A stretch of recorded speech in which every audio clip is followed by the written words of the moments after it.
26 नवंबर 2008 यही वो दिन है जिस दिन पाकिस्तानी आतंकवादियों ने मुंबई के ताज होटल पर अटैक किया। करीब 3 दिनों तक एनएसजी और मार्कोस के कमांडोज ने ऑपरेशन चलाकर लोगों को सुरक्षित बाहर निकाला।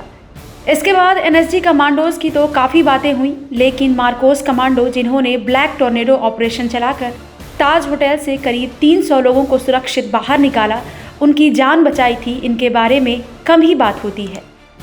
आज क्राइम तक पर हम आपको बताने वाले हैं मार्कोस कमांडो के बारे में। इसकी ट्रेनिंग इतनी खतरनाक होती है कि ये जवान मौत को भी मात देने का मादा रखते हैं। इनकी ट्रेनिंग 3 साल तक चलती है। मार्कोस कमांडो जमीन से लेकर आसमान सहित अज्ञात इलाकों में भी सफल ऑपरेशन को सफलता से अंजाम देते हैं। इसके जवान AK-47, MP5 मशीन गन और 9mm पिस्टल से लैस होते हैं। ये इकलौता ऐसा सैन्य दल है जिसे आतंकवादियों से निपटने के लिए खास तरह की ट्रेनिंग दी जाती है।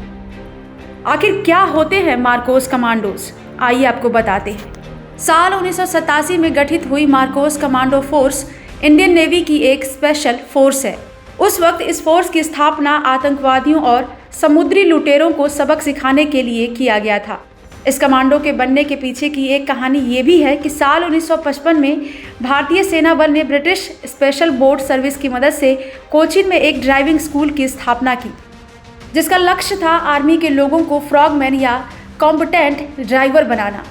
कॉम्पिटेंट ड्राइवर का मतलब आसान भाषा में समझें तो लड़ाकू गोताखोर होता है, और यह स्कूल आर्मी के लोगों को इसकी ट्रेनिंग देता है, उन्हें वो स्किल्स सिखाता था। हालांकि जब साल 1971 में भारत पाकिस्तान के बीच युद्ध हुआ तो उसमें ये लड़ाकू गोताखोर इतने सफल नहीं रहे, क्योंकि उन्हें सही तरीके से ट्रेनिंग नहीं मिल पाई थी। इसके बाद साल 1986 में भारतीय नौसेना ने एक स्पेशल फोर्स यूनिट को बनाने का फैसला लिया। इस यूनिट का काम छापा मारना, आतंकवादियों को मारना, समुद्र में हो रहे लूटपाट को कम करना था। आज की मार्कोस कमांडो कई मामलों में दुनिया की टॉप फोर्स अमेरिकी नेवी सील से भी बेहतर मानी जाती है। ऐसा इसलिए कहा जाता है क्योंकि अमेरिकी नेवी सील मार्कोस कमांडो का एक साथ कई बार अभ्यास हो चुका है और इस अभ्यास के दौरान ये बात साफ हो चुकी है। इसके अलावा मार्कोस कमांडोज ने साल 1987 से लेकर अब तक कई सफल ऑपरेशन को अंजाम दिया है। साल 1987 में हुए पवन ऑपरेशन को इसी कमांडो ने सफलता दिलाई थी। इसके बाद साल 1988 में हुआ कैक्टस वॉर हो, 1999 में हुआ कारगिल वॉर।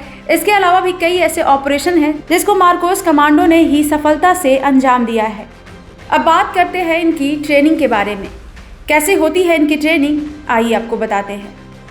तो हम आपको बता दें कि मार्कोस कमांडो की ट्रेनिंग इतनी कड़ी होती है कि कोई आम इंसान यहाँ पर एक दिन भी नहीं टिक सकता।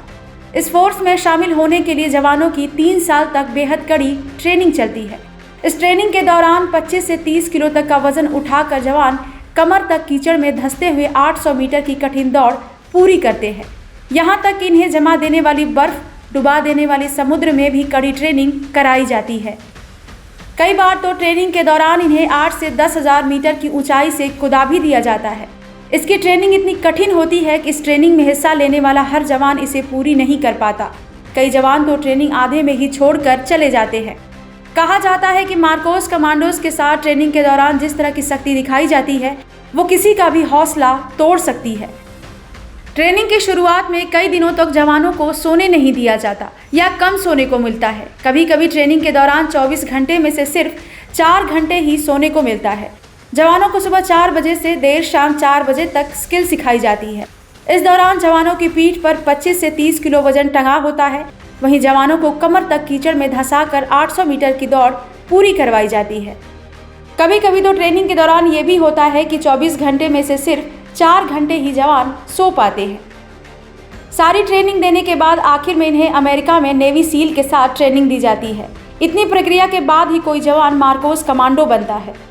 मार्कोस कमांडो ने अपने आप को हर बार साबित भी किया है, अपना लोहा बार बार मनवाया है और ये साबित किया है कि क्यों उन्हें सबसे निर्भीक सैनिक कहा जाता है।